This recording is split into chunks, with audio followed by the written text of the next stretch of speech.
Magandang araw po sa inyong lahat. Tayo po ulit ay nagtatanim ng mga gulay. Sa likod natin nakikita nyo na meron tayong sitaw. Yan yung sitaw na bongga. Mahigit 1 buwan na po yan. At kasalukuyang namumulaklak at namumunga. Mura pa ang sitaw ngayon, pero itong pagdating ng last week siguro ng November saka December, January, mahal po ang sitaw kasi hindi po tayo mahirap po magtanim kapag buwan na ng December. Pero isa sa tinatanim natin ngayon ay yung ating siling tingala, yung pinatubo na matagal na nating itinatanim. Paulit-ulit po yan para naman makita natin at mapagalaman kung ano yung mga bagong parang hamon sa pagtatanim ng siling tingala o siling pinatubo. Atin po ipapakita yung bago nating ginawa sa ating sili para ito yung inyong masubukan, ito inyong matignan, inyong matutunan kung paano yung mga bago na ginagawa natin para i-sustain, pabulasin, pagandahin yung ating sili. By the way, nice ko palang magpasalamat kay Kuya Nixon. Nag-join siya ulit sa ating YouTube channel. Nice kong anyanyahan kayo na mag-join kayo sa ating YouTube channel kasi yung mga importanteng mga detalye ng ating mga video ay sineshare natin doon para may pakinabang yung mga nag-join sa ating channel. So mag-join po kayo para may pakita ko sa inyo yung mga talagang detalyadong pamamaraan kung paano natin prepare yung abono, kung paano tayo nag-spray, kung paano tayo nagtitimpla ng mga pataba na inihahalo sa pandilig. So mag-join po kayo para makita nyo at matuto kayo lalo. Salamat po. Hello! Welcome to Tech Pop-Up, the Smart Learner channel. We educate intelligent farmers and provide effective solutions to your problems. Gumagamit po ba kayo ng maraming inorganic fertilizer? Acidic din po ba ang inyong lupain? Mabagal bang lumaki ang inyong mga halaman? Panahon na po para pagandahin at pababain yung paggamit ng inorganic fertilizer. Kayo po na nag-o-organic, pwede po ninyong gamitin ito. Kayo po na natatakot sa mga insecticide, natatakot sa mga iba't iba pang mga chemical na inilalagay sa halaman, pwede po sa inyo ito. Tayo po ay gumagamit ng probiotics o itong lactobacillus lactic acid. Ito po ay nagpapaganda o binabalik niya yung ganda ng lupa. Binubulok po niya ng madalas o mabilis yung mga pwedeng bulukin sa lupa kagaya ng mga dahon, yung mga rice straw, kung ano pang mga pwedeng maging pataba sa inyong lupa, pinapabilis po nito ang pagbubulok. At ang ginagawa po niya ay yung mga binubulok po ay ginagawa po niyang amino acid, na yung amino acid ay nagtataglay ng nitrogen, at ang nitrogen ay nagpapaganda sa ating halaman para ito'y mabilis lumaki at magaganda, malalaki po ang bunga. So subukan po ninyo itong ating probiotics, itong ating 3K fertilizer, at para gumanda ang inyong halaman at maibalik yung dating matabang lupa. Ito po yung ating punlang pinatubo, yung parang red hot. Ito yung tinatawag nating siling labuyo. Seedlings po to na mahigit 2 months na. Bakit po natin pinaabot ng 2 months? Dahil yung ating pagtatamnan ay nababaha. Ngayong November na siguro hindi na masyadong ulan, itatanim na po natin ito. Sa katunayan, meron na lumalabas na bunga, pero mamamatay po yan. Ito mo. Yan. Pagka tanim po nito, sigurado mamumulaklak kagad at bubunga siya kagad. At ito lalagyan din natin kagad ng Nitrabor o yung calcium. Tapos isprayan natin siya ng chelated calcium at saka yung 3K para mabilis siyang mamunga. Dito sa kabila, 2 months na rin yung ating punlang kamatis na Daymax, pati itong ating punlang talong na yung prolifica, yung marami kumabunga. Ito rin yung ating panigang na mahaba, yung parang mahika.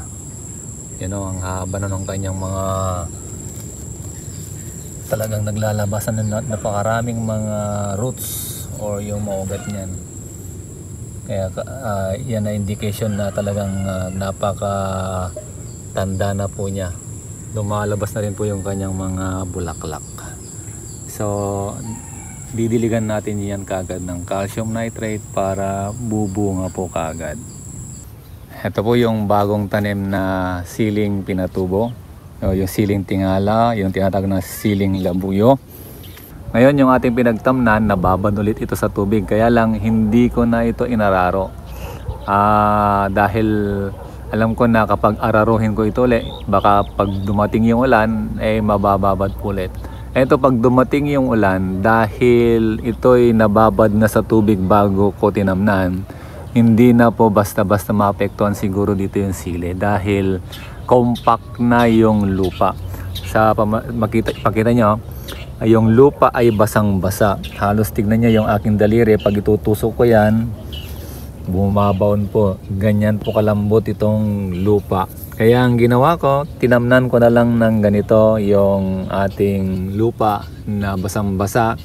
Makikita yung mga bakas dyan ng mga paa na talagang bumabaon. Malambot kasi ito. So ang ginawa ko po dito, diniligan ko na kagad dito ng abono. Ikalawang araw na po nito ngayon. So inoobserbahan ko kung mamamatay o parang malalanta yung seedlings. Okay naman siya. So ang gagawin ko dito, pagkatapos namin magtanim, guguhitan ko na dito sa gitna para mayroon akong pagpaparaanan ng tubig. Kasi ang gagawin natin dito, hindi natin siya tatabunan dito sa may puno. Kagaya ng ating ginagawa na ganyan na po yan hanggang sa anihin o hanggang sa mabunga. Basta lalagyan lang po natin yan ng kanal sa gitna, dadaanan ng tubig para po maging maganda yung pagpapatubig, maging madali. Hindi masyadong matrabaho kapag simple lang yung kanal niyan. So ito po ay nilagyan natin ng abonong Netrabor. Papakita mo natin sa inyo kung ano yung ating nilagay na abono. At panoorin nyo po yung ating video sa mga 4 members only para makita nyo in detail kung ano yung paano natin ginagawa, prepare yung pandilig po dito. So approximately yung ating mahigit 1/4 hectare yung ating dinamnan. Po ito 40 trays na mahigit, kaya medyo marami yung ating sili ngayon. So bahala na kung mura o mahal yung sili, basta importante nakapagtanim ulit tayo. Nasa ika-11 taon na tayo ng pagtatanim ng sili. So hindi natin ito parang hindi tayo nag-skip ng taon ng pagtatanim. Taon-taon po nagtatanim po tayo kasi ating inaalam, ating tinitingnan kung ano yung mga pagbabago ng pagtatanim ng sili. So ito ngayon, dati hindi ako nag-aabono kagad, pero ngayon inabonohan ko kagad. So pag hindi uulan ng 7 araw, ito ay aking patutubigan na para tuloy-tuloy yung kanyang paglay. Sigurado ito, mamumulaklak po siya kagad dahil 2 buwan na siyang mahigit. Yan. So may bulaklak na po siya. Yan kasi sabi ko nga sa inyo, 2 buwan na po siya na seedlings. So ito yung ating itinatanim, ay yung ating pinang-abono pala. Ito yung Netrabor na calcium nitrate. Kaiba po yan sa ating binebentang chelated calcium. Yan po ang base, pero meron tayong dinadagdag para mas maganda po yung ating abono. Kung bakit ginamit natin ito, ang nitrogen kasi nito hindi kasing tapang ng urea. Yung nitrogen ng urea ay 46. Ito, ang nitrogen nito ay 14.1%. at nitric nitrogen pa yon.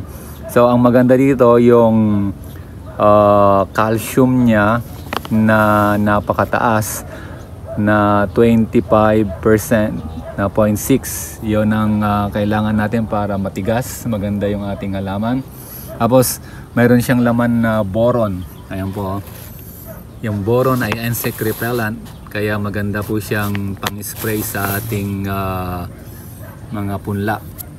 So ayan yung nitrogen niya, 15 saka 14, saka ang taas po ng calcium niya. So yan po yung ating pinandilig sa ating punla na kalilipat tanim na sili para sigurado arangkada siya agad. Pagkatapos po niyan, atin pong didiligan yan or isprehan yan ng 3K at saka yung anaa para mas mabilis siyang lumaki, makaarangkada siya kaagad. At saka yung ating 3K kasi may mga microorganism siya kagaya ng yung lactobacillus, yung parang nasa Yakult, mayroong siyang ganon kaya mabilis na lalakihan kasi yung mga microorganism na yun bababa sa kanyang bababa sa lupa, pagagandahin yung lupa, no? Kung itong basang lupa sigurado bubulukin nila or i-convert nila yung mga organic material yan into lactic acid. Saka yung lactic acid mag-create po siya ng nitrogen na lalong magpapaganda sa ating mga sili. So kung kayo may mga tanong, may mga gustong malaman tungkol sa pagtatanim ng sili, pwede po kayong magtanong, mag-comment sa ating video para matulungan po natin kayo. So siya nga pala, nais kong ipabatid na nung nakaraang taon na-control po natin yung lapnos. Kaya yung ginagamit natin na 3K chelated calcium at yung Citin Extra, na-control po niya yung lapnos. Kaya kung kayo may mga sili at inaatake po ng lapnos, gumamit po kayo ng 3K fertilizer, chelated calcium at saka yung ating Citin Extra. Mahusay po yon at napakagandang gamitin. Mabunga po at kahit na patulit-ulit kayo nagtatanim ng sili sa lupang inyong pinagtatamnan, maganda po pag gumagamit tayo ng 3K fertilizer kasi hindi siya parang hindi siya ma-immune, hindi siya parang yung iba kasi pag inulit mo hindi na maganda yung sili, pero ito kahit ulit-ulitin mo basta may 3K fertilizer, maganda po yung lupa.